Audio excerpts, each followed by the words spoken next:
Las estrellas lucían diferentes más allá del borde del espacio conocido. La capitana Valeria Vega estaba de pie en el puente del horizonte, observando en la pantalla regiones que ningún ser humano había visto jamás. Su tripulación de 200 personas se había ofrecido voluntaria para esta misión, sabiendo que tal vez nunca regresarían a casa. El nuevo motor más rápido que la luz de la nave había tardado 3 décadas en construirse, y este era su primer viaje real hacia lo desconocido profundo. Capitana, estamos detectando múltiples firmas adelante, dijo el teniente Marcos Cruz desde la estación de sensores. Su voz tenía un matiz de preocupación que hizo que Valeria enderezara la espalda. Son grandes, realmente grandes. Antes de que Valeria pudiera responder, el espacio a su alrededor estalló en luz. Naves se materializaron de la nada, rodeando al horizonte como tiburones circulando a una presa. Estas embarcaciones empequeñecían a la nave humana, cada una erizada de armas que brillaban con una energía amenazante. Sus cascos eran lisos y oscuros, decorados con símbolos que dolía mirar directamente. Transmisión entrante, dijo la oficial de comunicaciones Sara Quintero. Es en inglés, capitana. Un inglés perfecto. Una cara apareció en la pantalla. El alienígena tenía 4 ojos dispuestos verticalmente en un cráneo alargado, con una piel que brillaba entre el púrpura y el azul. Su boca era una rendija vertical que de alguna manera formaba palabras humanas con una precisión inquietante. Nave no identificada, han violado el territorio soberano de la supremacía. Apaguen sus motores y prepárense para ser abordados. La resistencia resultará en destrucción inmediata. Valeria sintió los ojos de su tripulación sobre ella, esperando órdenes. Podía sentir el miedo en la habitación, denso como el humo, pero no había llegado tan lejos para rendirse a la primera señal de problemas. Se levantó de su silla de mando y encaró la pantalla directamente. Aquí la capitana Valeria Vega de la nave humana Horizonte. No teníamos conocimiento de su territorio ni de su supremacía. No queremos hacer daño, pero no seremos abordados sin causa. Solicitamos contacto diplomático. Los 4 ojos del alienígena parpadearon en secuencia, creando un efecto ondulante. ¿Solicitan? No están en posición de solicitar nada. Cumplirán o morirán. Estas son las únicas opciones que la supremacía ofrece a los intrusos. Entonces la supremacía necesita mejores opciones, dijo Valeria con calma. Somos exploradores, no invasores. Si hemos cruzado una frontera, nos disculpamos, pero no entregaremos nuestra nave ni nuestra libertad. Ni a ustedes, ni a nadie. El silencio se extendió a través del vacío. La expresión del alienígena era imposible de leer, pero Valeria podía sentir su confusión. Finalmente, habló de nuevo, su voz ligeramente menos segura que antes. Ninguna especie ha rechazado jamás la autoridad de la supremacía. No entienden a lo que se enfrentan. Hemos gobernado esta región del espacio durante 10.000 de sus años. Hemos aplastado imperios que abarcaban cientos de sistemas estelares. Su única nave no es más que polvo esperando ser dispersado. Valeria se permitió una pequeña sonrisa. Tal vez, pero ese polvo va a hacer que les cueste trabajo. Los humanos tenemos un dicho, dadme la libertad o dadme la muerte. No cruzamos al espacio desconocido solo para convertirnos en esclavos de alguien. La transmisión se cortó abruptamente. Durante varios minutos tensos, las naves de la supremacía mantuvieron sus posiciones, armas cargadas y listas. Valeria podía escuchar su propio latido en el silencio. Las manos del teniente Cruz flotaban sobre los controles de armas, aunque todos sabían que su pequeño arsenal apenas rasguñaría esas enormes embarcaciones. Entonces, sucedió algo inesperado. Las naves de la supremacía comenzaron a moverse, creando un corredor a través de su formación. Capitana, dijo Sara, con la voz apenas por encima de un susurro. Nos están dejando pasar. Llegó una nueva transmisión, solo audio esta vez. La voz del alienígena llevaba un tono que podría haber sido respeto o quizás solo curiosidad. Pueden partir, humanos, pero han sido marcados. Los jerarcas querrán saber más sobre una especie lo suficientemente insensata como para desafiar a la supremacía. Estaremos listos, respondió Valeria. El horizonte avanzó lentamente, pasando entre las imponentes naves de guerra alienígenas. Cada miembro de la tripulación contuvo la respiración hasta que la última nave de la supremacía desapareció de sus sensores. Solo entonces alguien soltó una risa nerviosa, rápidamente secundada por otros. «Capitana, ¿qué acaba de pasar?», preguntó Marcos, girando en su silla. ¿Por qué nos dejaron ir? Valeria se sentó de nuevo, sintiendo de repente el peso del agotamiento. No lo sé. Tal vez no esperaban que alguien dijera que no. Tal vez querían estudiarnos primero antes de tomar una decisión. O tal vez, hizo una pausa, mirando las estrellas adelante, tal vez se han acostumbrado tanto a que la gente tenga miedo que no saben qué hacer cuando alguien no lo tiene. Sara abrió las cartas de navegación. Capitana, si ese era su territorio y es tan grande como afirman, vamos a tener que cruzarlo de nuevo para volver a casa. Lo sé, dijo Valeria en voz baja. Envía un mensaje a la Tierra. Cuéntales todo lo que pasó aquí. Necesitan saber qué hay aquí fuera. Necesitan saber sobre la supremacía. Se levantó de nuevo y se dirigió a su tripulación. Lo que hicimos hoy puede haber sido una locura. Puede que acabemos de pintar un blanco sobre toda la humanidad, pero no me disculparé por ello. Nuestros antepasados no cruzaron océanos y continentes solo para inclinarse ante el primer matón que encontraron. Nosotros tampoco lo haremos. La tripulación asintió, el miedo dando paso a algo más. Orgullo, tal vez, o determinación. El horizonte continuó su viaje hacia el espacio desconocido, su tripulación ignorante de que su simple negativa a someterse acababa de enviar ondas de choque a través de un imperio que había permanecido indiscutido durante milenios. Detrás de ellos, los comandantes de la supremacía ya estaban redactando informes para los jerarcas, tratando de explicar cómo una sola nave primitiva los había desafiado y vivido para contarlo. En las redes profundas que conectaban los miles de mundos de la supremacía, se estaba creando una nueva designación en las bases de datos imperiales: humanidad. Estado, no clasificado. Nivel de amenaza, desconocido. Disposición, inconmovible. El inquisidor Borian había servido a la supremacía durante 3 siglos. Había evaluado cientos de especies, categorizándolas para su integración en la vasta estructura del imperio. Algunas eran útiles como obreros, otras como soldados y unas pocas como administradores. Todas se habían sometido eventualmente. Era el orden natural de las cosas. Pero los humanos eran diferentes, y eso le preocupaba profundamente. Su nave se acercó al planeta azul y verde que los humanos llamaban Tierra. Los escáneres preliminares mostraban un mundo aún marcado por guerras, una civilización que apenas había superado su primera era atómica y una población que casi se había destruido a sí misma varias veces. Según cualquier medida lógica, deberían estar desesperados por la protección y el orden que ofrecía la supremacía. El aterrizaje se organizó a través de diplomáticos humanos nerviosos que parecían tanto asustados como emocionados por su llegada. Borian descendió a una ciudad, acompañado por sus guardias y drones de grabación. Los humanos habían preparado una cámara de reuniones, simple para los estándares de la supremacía, pero limpia y organizada. El embajador Castillo los saludó en la entrada. El humano era mayor, con cabello gris y ojos que no mostraban miedo, solo curiosidad. Detrás de él estaban representantes de varias naciones humanas, una confusa variedad de diferentes culturas y gobiernos que de alguna manera coexistían en este único mundo. Bienvenido a la Tierra, Inquisidor, dijo Castillo, con voz firme. Nos sentimos honrados de recibirlo. Borian estudió al humano cuidadosamente. Debería estar aterrorizado, embajador. ¿Entiende lo que es la supremacía? ¿Comprende el poder que representamos? Hemos leído sus paquetes de información, respondió Castillo con una ligera sonrisa. Muy impresionante. 10.000 años de historia, millones de mundos, innumerables especies bajo su control. Han construido algo notable. Entonces entiende que la resistencia es inútil. Entendemos que quieren que pensemos que es inútil. Con un suspiro, Borian activó su pantalla holográfica. Imágenes llenaron el aire mostrando flotas de la supremacía, vastas ciudades en 100 mundos y, lo más importante, registros de civilizaciones que habían resistido y habían sido aplastadas.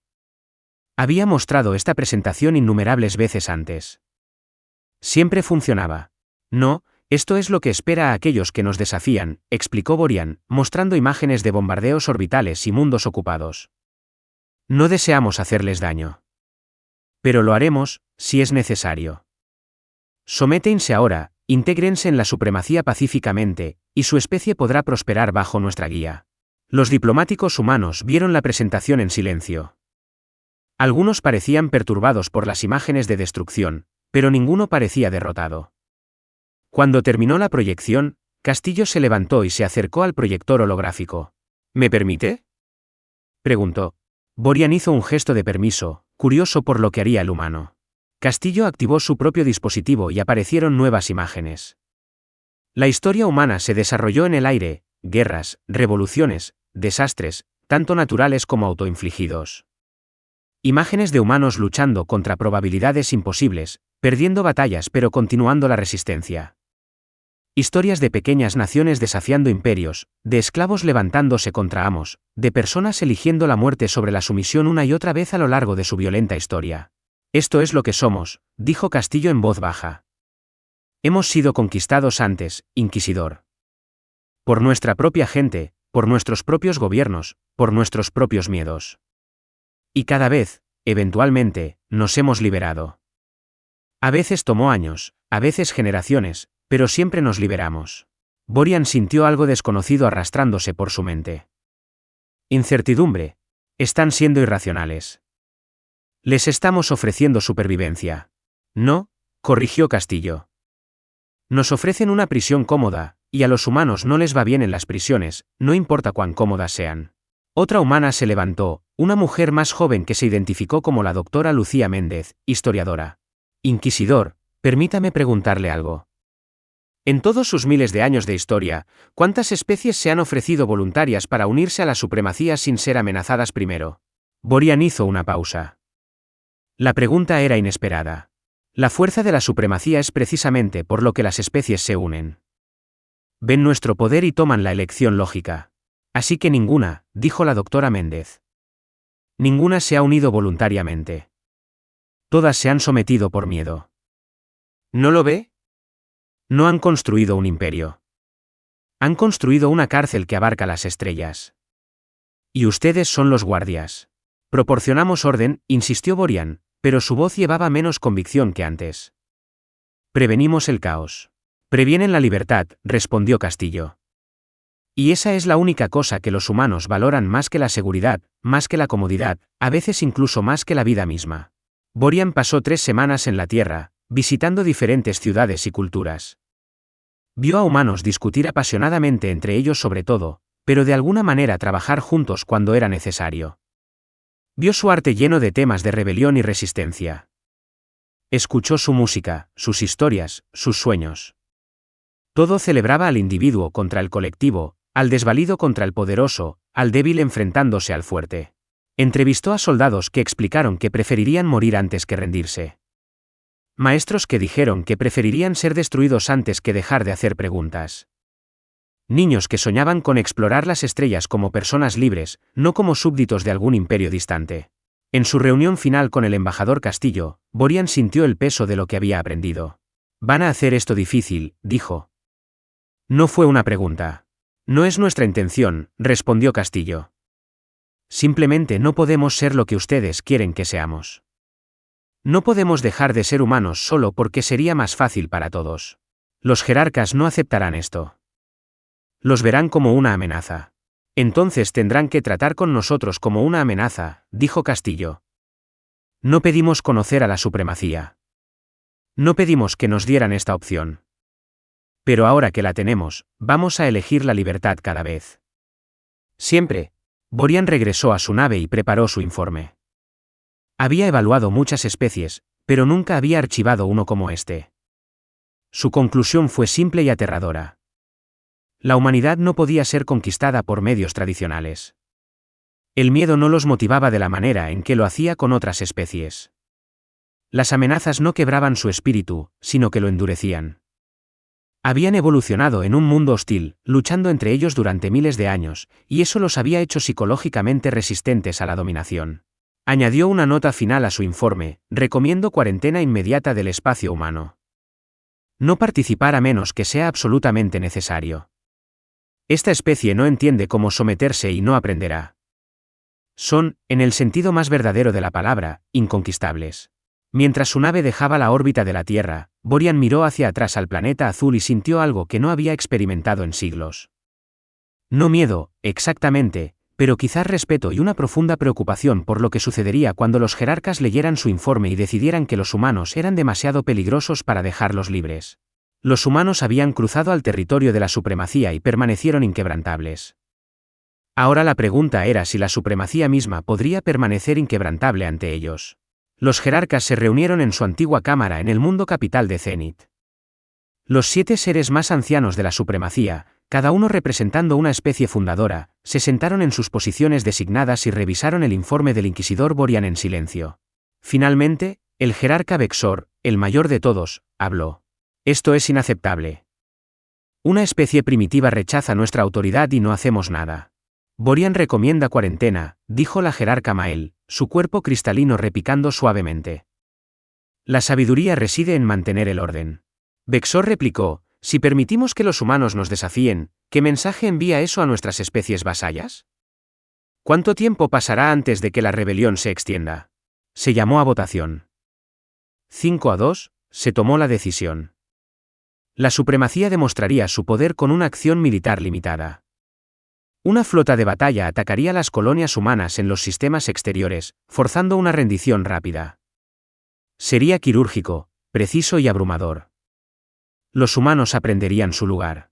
El comandante de batalla Zarkon recibió sus órdenes con confianza. Comandaba 200 naves de guerra, suficiente potencia de fuego para esterilizar una docena de mundos.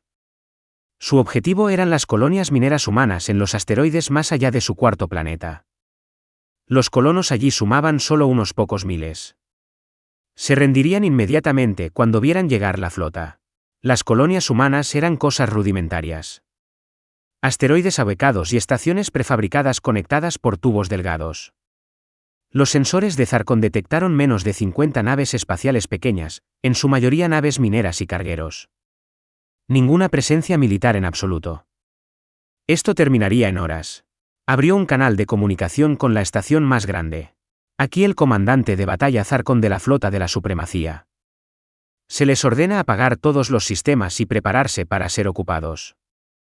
Cualquier resistencia será recibida con fuerza letal.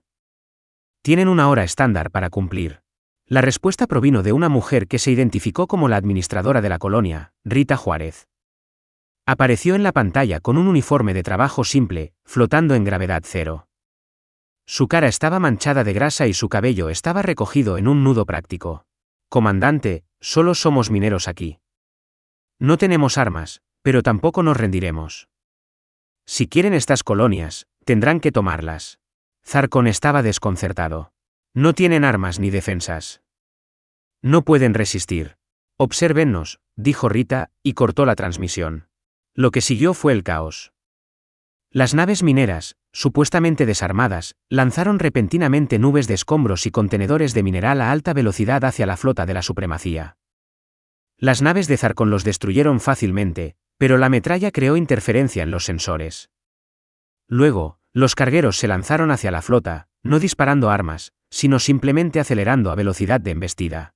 «Están usando sus naves como misiles», informó su oficial táctico, con el asombro evidente en su voz. «Están evacuando a las tripulaciones y poniendo las naves en cursos de colisión». Zarkon ordenó a sus naves destruir las embarcaciones entrantes. Pero los humanos también habían pensado en eso.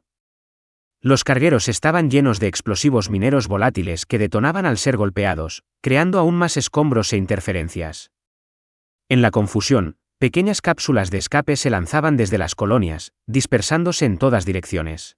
«Señor, están abandonando las colonias y huyendo hacia el campo de asteroides».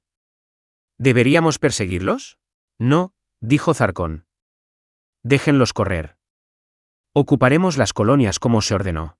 Pero cuando sus tropas abordaron las estaciones, las encontraron llenas de trampas explosivas. Las esclusas de aire fallaban en momentos críticos. Los sistemas de soporte vital habían sido saboteados para crear atmósferas tóxicas. Los sistemas informáticos estaban infectados con virus que se propagaban al equipo de la supremacía en el momento en que se conectaban. 3 de las naves de Zarkon resultaron dañadas por defensas automatizadas que los humanos habían improvisado utilizando equipo de minería. Nada sofisticado, solo cargas explosivas colocadas en puntos débiles de la estructura de la estación que detonaban cuando las fuerzas de la supremacía abrían brecha en ciertas áreas. La peor parte llegó cuando su oficial de comunicaciones informó que todas las bases de datos en las colonias habían sido borradas. Los humanos se habían llevado o destruido todo lo de valor antes de huir. «Comandante», dijo su segundo al mando en voz baja, «hemos asegurado las colonias, Pero hemos perdido 17 naves dañadas, 300 soldados heridos, y no hemos capturado nada más que estaciones vacías. Los humanos escaparon con la mayor parte de su población. Zarkon miró la pantalla táctica que mostraba el campo de asteroides donde miles de señales de vida humana estaban ahora dispersas, escondiéndose entre las rocas. Tenía la potencia de fuego para cazarlos, pero tomaría meses y costaría más naves. Los humanos conocían este terreno, lo habían estado minando durante años. Envía un mensaje a la flota, dijo. Misión cumplida. Colonias humanas ocupadas. Era técnicamente cierto, pero se sentía como una mentira. La batalla fue el primero de muchos pequeños enfrentamientos durante los meses siguientes. Cada vez, el patrón se repetía. Las fuerzas de la supremacía llegaban con un poder abrumador. Los humanos luchaban con cualquier cosa disponible, improvisando armas a partir de equipos industriales y tecnología civil. Perdían cada batalla, pero infligían bajas y luego se retiraban para luchar de nuevo. Lo que más perturbaba a los comandantes de la supremacía era la negativa humana a negociar después de las derrotas. Otras especies pedirían términos, tratarían de minimizar sus pérdidas. Los humanos simplemente se reagrupaban y se preparaban para la siguiente pelea. En la capital de la supremacía, los informes llegaban desde todo el imperio. Las batallas contra la humanidad se transmitían en las redes de información. Las especies vasallas observaban con fascinación cómo esta civilización primitiva se negaba a quebrarse. Se hacían preguntas. Silenciosas al principio, pero cada vez más fuertes. Si los humanos pueden resistir, ¿por qué nosotros no? Un disturbio menor estalló en Voltor, un mundo manufacturero donde los trabajadores habían sido suprimidos durante siglos. Fue aplastado rápidamente, pero el simbolismo era claro. El poder de la supremacía descansaba en la suposición de que la resistencia era imposible. Los humanos estaban demostrando que esa suposición era errónea. El jerarca Vexor convocó una sesión de emergencia. Se suponía que el conflicto humano terminaría rápidamente y demostraría nuestra fuerza. En cambio, se prolonga y demuestra nuestras limitaciones. Cada día que esto continúa, parecemos más débiles. Podríamos desplegar la flota completa, sugirió el jerarca Corin. Dedicar fuerzas significativas para aplastarlos por completo. Eso tomaría años y costaría millones de vidas, intervino Mael. ¿Y para qué? ¿Para conquistar una especie que continuaría resistiendo incluso después de la ocupación? Se convertirían en una herida que nunca sana, drenando constantemente nuestros recursos. Entonces, ¿qué propones? Exigió Vexor. No podemos simplemente aceptar su desafío. Quizás, dijo Mael lentamente, podemos negociar. Ofrecerles términos que permitan a ambos lados salvar las apariencias. La supremacía no negocia con primitivos, dijo Vexor, pero su voz llevaba menos certeza que antes. En los campos de asteroides más allá del cuarto planeta de la Tierra, la administradora Rita Juárez y sus compañeros refugiados observaban las naves de la supremacía a través de sensores improvisados. Habían perdido sus hogares, pero no su esperanza. Llegaban mensajes de la Tierra con noticias de que todo el planeta se había unido para apoyar a la resistencia. Se estaban construyendo naves, desarrollando armas y entrenando voluntarios. Pensaron que nos romperíamos, dijo Rita a su adjunto. No entienden que apenas estamos empezando. El mensaje llegó a través de canales tan secretos que incluso la mayoría de los funcionarios de la supremacía no sabían que existían. Apareció en la terminal personal del embajador Castillo a las 3 de la mañana, codificado de una manera que sugería que sus autores eran muy sofisticados o muy desesperados, probablemente ambos. Somos los espectros. Los hemos visto resistir. Deseamos ayudar. Respondan si se atreven. Castillo miró el mensaje durante mucho tiempo antes de despertar a su equipo de seguridad. Los espectros eran conocidos por la humanidad a través de las bases de datos de la supremacía. Listados como una especie conquistada especializada en ingeniería y tecnología. Se habían sometido a la supremacía hace 300 años después de una breve guerra. Nada en los archivos sugería que fueran rebeldes. Después de consultar con el gobierno de la Tierra y asesores militares, Castillo envió una respuesta simple: estamos escuchando. La respuesta llegó en horas. Un ingeniero espectro llamado Krix explicó la situación en un lenguaje clínico y cuidadoso. Su especie había sido aplastada y esclavizada, su creatividad canalizada hacia la construcción de armas y naves para la supremacía. Pero habían mantenido redes secretas, pasando conocimiento y esperanza a través de generaciones. Habían estado esperando el momento adecuado, la oportunidad adecuada. Ustedes son esa oportunidad, leía el mensaje de Krix. Ustedes demuestran que la supremacía puede ser desafiada. Podemos proporcionarles especificaciones técnicas, información táctica y apoyo. A cambio, solo pedimos que nos recuerden cuando ganen su libertad. Si ganamos nuestra libertad, corrigió Castillo en su respuesta. Cuando, insistió Krix. Hemos estudiado a su especie. Ustedes no saben cómo rendirse. La inteligencia que proporcionaron los espectros fue invaluable.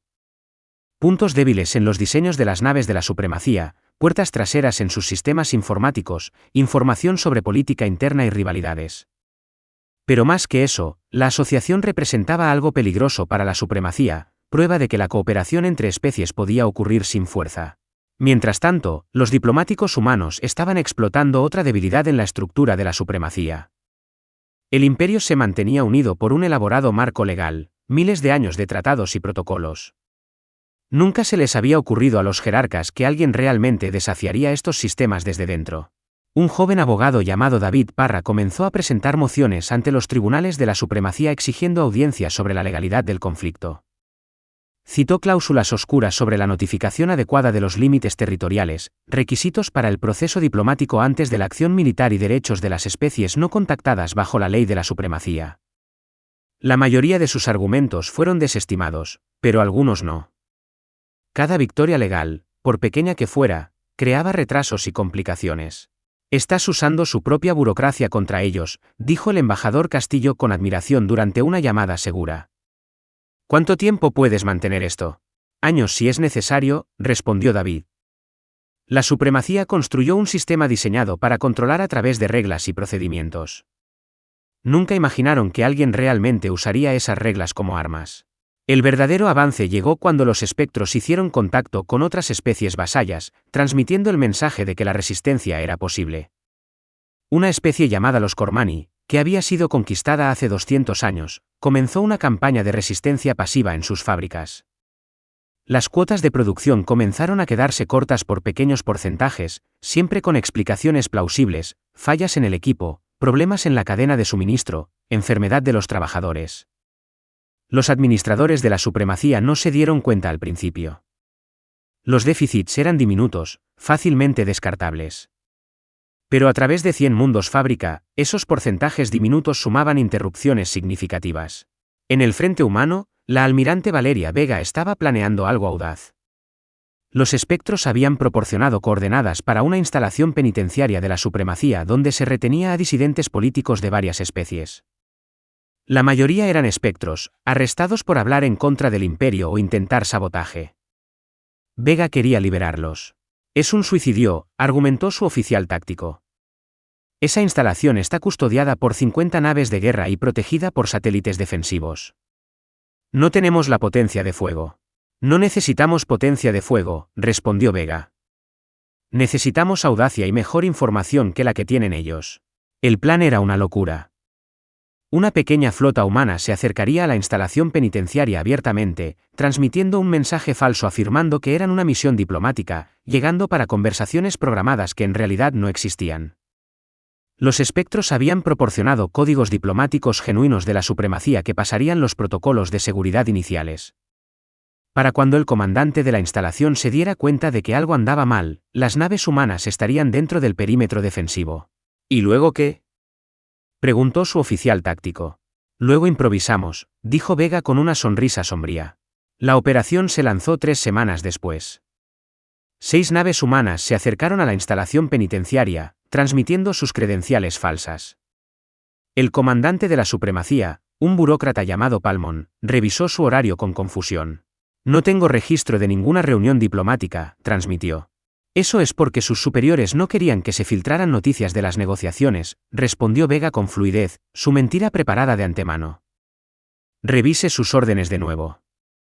Código de autorización Z99'. Ese código, proporcionado por los espectros, era genuino y de un nivel lo suficientemente alto como para hacer dudar a Palmon. No quería causar un incidente rechazando a diplomáticos legítimos. Mientras consultaba con sus superiores, un proceso que los espectros habían advertido que tomaría al menos 20 minutos debido a los protocolos de comunicación de la supremacía, las naves humanas se acercaron. Cuando Palmon finalmente se dio cuenta del engaño, las naves humanas ya estaban demasiado cerca de la instalación para que los satélites defensivos dispararan sin arriesgarse a dañar la prisión misma. Vega dio la orden y las naves lanzaron cápsulas de abordaje directamente a los puertos de atraque de la instalación. Los guardias adentro estaban preparados para prisioneros tratando de escapar, no atacantes entrando. Los marines humanos se movieron rápido, usando armas aturdidoras para evitar matar cuando fuera posible. Los prisioneros espectros, al escuchar la conmoción, comenzaron a amotinarse en sus celdas, creando un caos que se extendió por la instalación.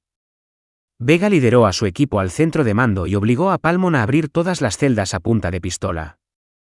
Miles de prisioneros inundaron los pasillos, incluyendo miembros de una docena de especies diferentes.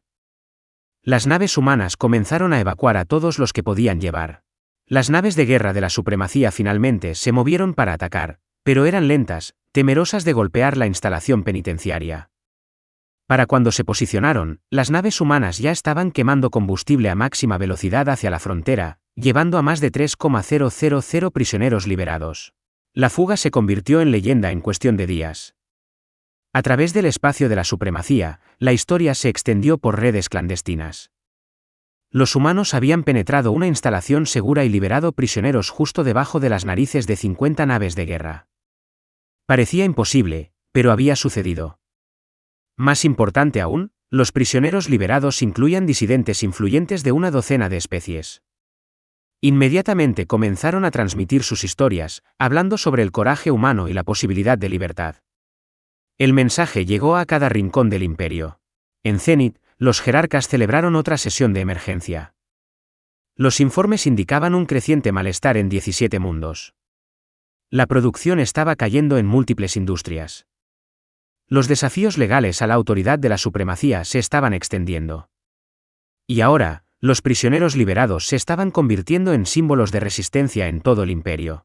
Esto es lo que sucede cuando mostramos debilidad, se enfureció Vexor. Una pequeña especie nos desafía y toda la estructura comienza a agrietarse. Tal vez la estructura ya estaba agrietada, dijo Mael en voz baja. Tal vez los humanos simplemente revelaron lo que siempre estuvo allí, escondido bajo nuestras suposiciones de permanencia. El inquisidor Borian, observando los procedimientos desde su asiento entre los observadores, sintió que la historia cambiaba a su alrededor. Les había advertido, los humanos no eran solo otra especie para ser conquistada.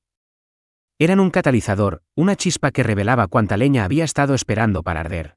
Los disturbios en Voltor duraron 3 semanas antes de que las fuerzas de la supremacía finalmente los reprimieran. El costo fue de 7,000 trabajadores muertos y un centro de fabricación que no estaría completamente operativo durante meses. Pero el daño a la imagen de la supremacía fue peor que cualquier pérdida material. Imágenes de la represión se extendieron a través de redes clandestinas, mostrando a soldados de la supremacía disparando contra civiles desarmados. El mensaje era claro para cada especie vasalla: esto es lo que espera a aquellos que resisten. Pero otro mensaje se extendió junto a esas imágenes: los humanos todavía eran libres. A pesar de todo el poder de la supremacía, a pesar de un año de conflicto, la humanidad permanecía invicta e indómita. Si la poderosa supremacía no podía romper a una pequeña especie, ¿qué decía eso sobre su legendaria invencibilidad? Los jerarcas se reunieron en sesión secreta. La primera vez en 200 años que habían cerrado la cámara, incluso a sus propios asesores. Los 7 seres antiguos se enfrentaron a una verdad que los aterrorizaba: estaban perdiendo el control, no a través de una derrota militar, sino a través de la erosión de la creencia. El poder de la supremacía siempre había descansado en la suposición de que la resistencia era inútil. Los humanos habían destrozado esa suposición. Podríamos desplegar la flota de guerra, dijo Vexor, pero su voz carecía de convicción. Guerra total contra la humanidad. Quemar sus mundos hasta convertirlos en cenizas y dar un ejemplo que durará 1000 años. ¿Y cuántas de nuestras especies vasallas se rebelarían mientras esa flota estuviera comprometida?, preguntó Mael. ¿Cuántos mundos se levantarían mientras nuestras fuerzas estuvieran ocupadas destruyendo un planeta obstinado? Podríamos ganar la batalla y perder el imperio. El jerarca Corín, que había permanecido en silencio durante la mayor parte de la discusión, finalmente habló. Hay otra opción. Podríamos negociar. La palabra flotó en el aire como una maldición. La supremacía nunca había negociado con una especie antes de conquistarla. Nunca había sido necesario. Pero ahora, por primera vez en 10,000 años, enfrentaban una elección entre el pragmatismo y el orgullo. Si negociamos, parecemos débiles, protestó Vexor. Si continuamos esta guerra, nos volvemos débiles, respondió Corin. Los humanos ya han ganado, Vexor. No a través de la victoria militar, sino inspirando a otros. Cada día que este conflicto continúa, más especies cuestionan nuestra autoridad. Debemos adaptarnos o caer. Se llamó a votación. 4-3. Se tomó la decisión. La supremacía ofrecería términos a la humanidad. El embajador Castillo recibió la invitación a conversar a bordo de una estación neutral en el borde del espacio humano. Trajo un equipo que incluía a David Parra, la almirante Vega y representantes de los prisioneros liberados que se habían integrado en la sociedad humana. La supremacía envió al inquisidor Borian junto con un equipo diplomático, una elección que Castillo reconoció como significativa. Borian había sido honesto en su evaluación de la humanidad. Tal vez se podía confiar en que negociara de buena fe. La primera reunión fue tensa. Los diplomáticos de la supremacía presentaron su oferta: la humanidad sería reconocida como un protectorado, manteniendo la autonomía interna, pero aceptando la supervisión de la supremacía en asuntos de política exterior y desarrollo militar. A cambio, el conflicto terminaría y la humanidad obtendría acceso a las redes comerciales y tecnología de la supremacía. Castillo escuchó cortésmente, luego sacudió la cabeza. Eso no es independencia. Eso es solo una prisión más cómoda que la que ofrecieron antes. Es lo mejor que recibirán, dijo el diplomático principal de la supremacía con frialdad. Acéptenlo o enfrenten la guerra total. Hemos estado enfrentando la guerra total durante un año, intervino la almirante Vega. Y todavía estamos aquí. Así que perdónenos si sus amenazas han perdido su impacto. Las conversaciones se estancaron durante 2 días hasta que Borian solicitó una reunión privada con Castillo. Se encontraron en una pequeña cámara, solo ellos dos. Debe entender la posición imposible en la que estamos, dijo Borian. Los jerarcas no pueden simplemente dejarlos ir libres sin ninguna concesión. Destruiría su credibilidad con cada especie vasalla en el imperio. Y usted debe entender nuestra posición, respondió Castillo. No comenzamos este conflicto. No pedimos conocer a la supremacía, pero ahora que lo hemos hecho, no aceptaremos nada menos que la libertad completa. No podemos. No está en nuestra naturaleza. Lo sé, dijo Borian en voz baja. Vi eso cuando visité su mundo. Pero debe haber un término medio, alguna solución que permita a ambos lados alejarse con dignidad. Castillo pensó por un largo momento. ¿Qué tal si no fuéramos los únicos que se alejan? ¿Qué pasaría si cualquier especie que quisiera dejar la supremacía pudiera solicitar la independencia? Los 4 ojos de Borian se abrieron de par en par. Eso rompería el imperio. ¿Lo haría?, preguntó Castillo. ¿O transformaría el imperio en algo nuevo? ¿Una asociación voluntaria en lugar de una forzada? Especies trabajando juntas porque eligen hacerlo, no porque tienen miedo de negarse. Los jerarcas nunca aceptarán eso. Entonces la guerra continúa, dijo Castillo simplemente.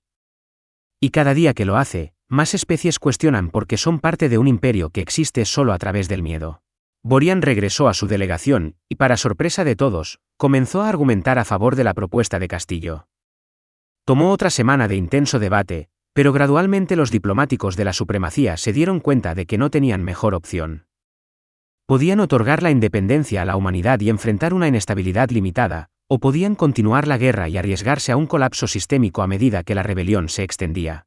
El tratado que surgió fue revolucionario.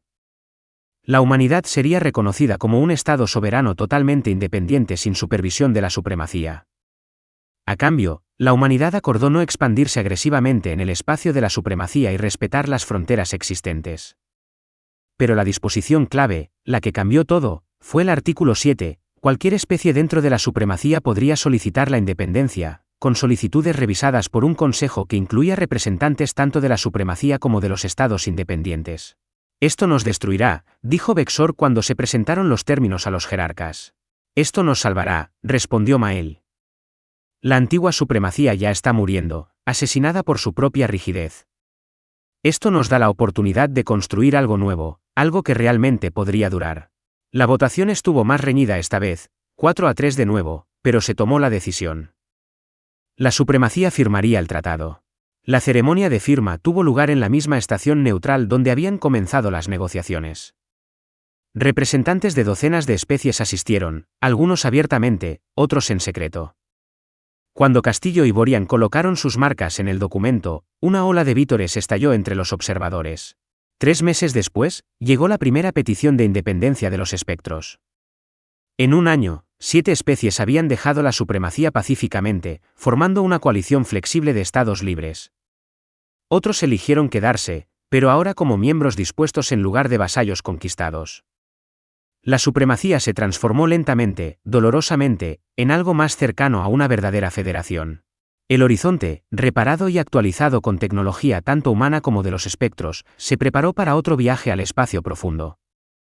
La capitana Vega, ahora ascendida a almirante de flota, estaba de pie en el puente y miraba a la flota reunida. 12 naves humanas y 5 naves de los espectros viajarían juntas, explorando regiones más allá del espacio de la supremacía, representando no conquista, sino cooperación. El embajador Castillo asistió a la ceremonia de partida. «Tú empezaste esto, ¿sabes?», le dijo a Vega. «Ese momento cuando te negaste a rendirte a esa primera patrulla de la supremacía, todo cambió desde ese momento». «Solo hice lo que sentí correcto», respondió Vega. «No podíamos ser quienes somos y aceptar la sumisión». «No es complicado», respondió Vega. «Tal vez no para los humanos», dijo Castillo con una sonrisa. «Pero para el resto de la galaxia, fue revolucionario».